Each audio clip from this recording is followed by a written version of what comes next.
శ్రీ గురు బ్రహ్మ శ్రీ మహాగణపతి నమః. కుంభరాశి వారికి ఈ వారం ఎటువంటి ఫలితాలు గోచరిస్తున్నాయని చూద్దాం.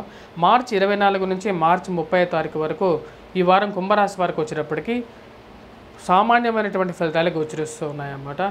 ఇక రాశి వారికి కుంభరాశి వారిని గమనించినట్లయితే జన్మరాశిలో ఉన్నటువంటి శని అత్యంత ప్రభావితమైనటువంటి ఒక ప్లానెట్ అన్నమాట, అంటే ఒక గ్రహంగా చెప్పచ్చు. ఈ యొక్క శని ఎప్పుడైతే జన్మరాశిలో సంచారం చేస్తుంటాడో అధికమైనటువంటి శరీరంలో వేడిని కూడా సృష్టిస్తూ ఉంటాడు. ఈ రాశి వారికి ఆది శత్రువులైనటువంటి శని రవి మారటం అనేది జరిగింది. ధనస్థానంలోకి రవి మారాడు, కానీ శని కుజుడు కలిసి జన్మరాశిలో సంచారం చేసేటప్పుడు ఆరోగ్యపరంగా కొద్దిగా ఎక్కువగా ప్రభావితం చూపిస్తాడు. శరీరంలో అధికమైనటువంటి ఒత్తిడి, పని ఒత్తిడి అనేది ఎక్కువగా ఉంటుంది.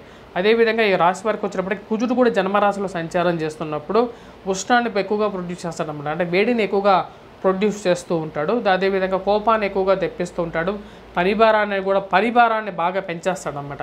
అంటే పరిభారం అంటే అధికమైనటువంటి ఒత్తిడిని ఎక్కువగా పెంచుతాడు. ఇది ఎప్పుడైతే శని కుజుడు జన్మరాశిలో సంచారం చేస్తున్నప్పుడు ఈ ప్రభావం అనేది ఎక్కువగా ఉంటుంది. అదేవిధంగా ఇక రాశి వారికి వచ్చినప్పటికీ రవి ఎప్పుడైతే ధనస్థానంలో సంచారం చేస్తాడో ఇరుగు పొరుగు సఖ్యత విషయంలో మీరు మాట్లాడేటప్పుడు కొంచెం జాగ్రత్తగా మాట్లాడాలి. డబ్బు అనేది మీ జీవితంలో రావటం, అదేవిధంగా ఖర్చు అయిపోవటం అనేది కూడా జరుగుతూ ఉంటుంది. పిల్లల యొక్క ఆరోగ్య సంబంధితమైన విషయాల్లో కొంచెం జాగ్రత్తగా పట్టించుకోవాలి. సెల్ఫ్ డ్రైవింగ్ విషయంలో జాగ్రత్తగా ఉండాలి. వాహనం నడిపేటప్పుడు, ఇంట్లో నుంచి బయటికి వెళ్ళేటప్పుడు వినాయకుడిని పూజించుకొని వెళ్ళాలి. ఓం గం గణపతియే నమః అనే మంత్రాన్ని చదవండి, లేకంటే ఓం వినాయకాయ నమః అనే మంత్రాన్ని చదివి ఇంట్లో నుంచి బయటికి వెళ్ళండి. ఎందుకంటే ఆరోగ్యంతో పాటు సెల్ఫ్ డ్రైవింగ్ చేసేటప్పుడు ఈ రోజుల్లో అందరూ వెహికల్ నడపడం అనేది కామన్, కాబట్టి నడిపేటప్పుడు కొంచెం జాగ్రత్తగా ఉండాలి.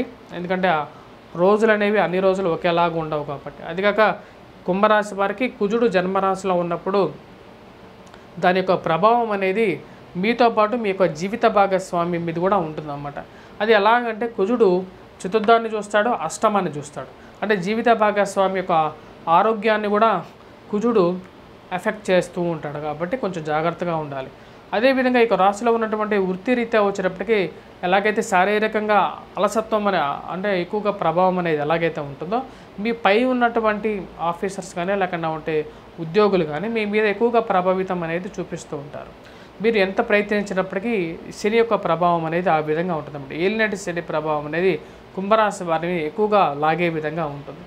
అదేవిధంగా జన్మరాశిలో సంచారం చేస్తున్నప్పుడు కుజుడు ముఖ్యంగా వచ్చేటప్పటికి త్రిపాద దృష్టి ఉంటుంది. కుజుడు వచ్చేటప్పటికి 3వ స్థానాన్ని, రాజ్యస్థానాన్ని కూడా చూస్తాడు. ఈ త్రిపాద దృష్టి వల్ల వచ్చేటప్పటికి ముఖ్యంగా ఎక్కువగా హెల్త్ అనేది పాటు ఉద్యోగపరంగా కూడా ఎక్కువగా ఎఫెక్ట్ చూపిస్తుంటుంది. ఉద్యోగపరంగా కూడా చేయలేనటువంటి పనిగా అనిపిస్తూ ఉంటుంది, కాబట్టి తగు జాగ్రత్తలు తీసుకోవాలి. ఈ రాశివారు విద్యార్థులు ముఖ్యంగా గురుబలం అనేది కూడా ఈ రాశి వారికి తక్కువగా ఉంది, కాబట్టి కొద్దిగా కష్టపడి చదవాల్సినటువంటి ముఖ్యమైనటువంటి సూచన. కష్టపడి చదివితే విద్యార్థులు గ్యారంటీగా విజయాన్ని సాధించగలుగుతారు. పోటీ పరీక్షల కోసం ప్రిపేర్ అవుతున్నటువంటి వారు ముఖ్యంగా వచ్చేటప్పటికి గ్రూప్స్ కానీ సివిల్స్ కానీ ప్రిపేర్ అవుతున్నటువంటి వారు కొద్దిగా కష్టపడి చదివితే విజయాన్ని సాధించగలుగుతారు. ముఖ్యంగా రెమెడీస్ ఈ రాశి వారు ఎటువంటి రెమెడీస్ చేసుకోవాలనేది చూద్దాం. విద్యార్థులు వచ్చేటప్పటికి వెంకటేశ్వర స్వామిని ఎక్కువగా పూజించాలి. ముఖ్యంగా వచ్చేటప్పటికి సాటర్డేస్ వచ్చేటప్పటికి నాన్ వెజిటేరియన్ డ్రింక్స్కి శనివారం వదిలేయండి, దూరంగా ఉండండి. శనివారం పూట దేవాలయాన్ని దర్శించండి, వెంకటేశ్వర స్వామి ఆరాధన చేయండి. అదేవిధంగా సుబ్రహ్మణ్యేశ్వర స్వామి ఆరాధన అనేది కూడా చేయాలి. కుజగ్రహ శ్లోకాన్ని కూడా పఠించడం అనేది ఒక మంచి అనుకూలమైనటువంటి ఫలితాన్ని ఇవ్వగలుగుతుంది. వైవాహిక జీవితంలో మనస్పర్ధలు మరియు జీవిత భాగస్వామి ఆరోగ్య సంబంధితమైన విషయాల్లో అనుకూలత కోసం కూడా కుజగ్రహ ఆరాధన అనేది చేయాలి. సుబ్రహ్మణ్యేశ్వర స్వామిని పూజించాలి. రెడ్ కలర్ డ్రెస్ అనేది మంగళవారం పూట, అదే శనివారం పూట వచ్చేటప్పటికి బ్లాక్ కలర్ డ్రెస్ అనేది ఎక్కువగా అనుకూలమైనటువంటి ఫలితాలు ఇవ్వగలుగుతుంది. ఇక రాశి వారికి వచ్చేటప్పటికి ఇరుగు పొరుగు సఖ్యత విషయంలోనూ డబ్బుల స్థిరత్వం పొందడం కోసం ముఖ్యంగా రాహుగ్రహ అనుకూలత కోసం వచ్చేటప్పటికి దుర్గాదేవిని ఎక్కువగా పూజించినట్లయితే సానుకూలమైనటువంటి ఫలితం పొందగలుగుతారు. విద్యార్థులు వచ్చేటప్పటికి ముఖ్యంగా పూజించాల్సింది వచ్చేటప్పటికి గురుగ్రహ అనుకూలత కోసం వీరు పూజించాల్సినది దత్తాత్రేయ స్వామిని పూజించాలి. లైట్ ఎల్లో కలర్ డ్రెస్ అనేది గురువారం పూట వీరికి ఎక్కువగా అనుకూలమైనటువంటి ఫలితాలు ఇవ్వగలుగుతుంది. స్వస్తి. Please do subscribe and share.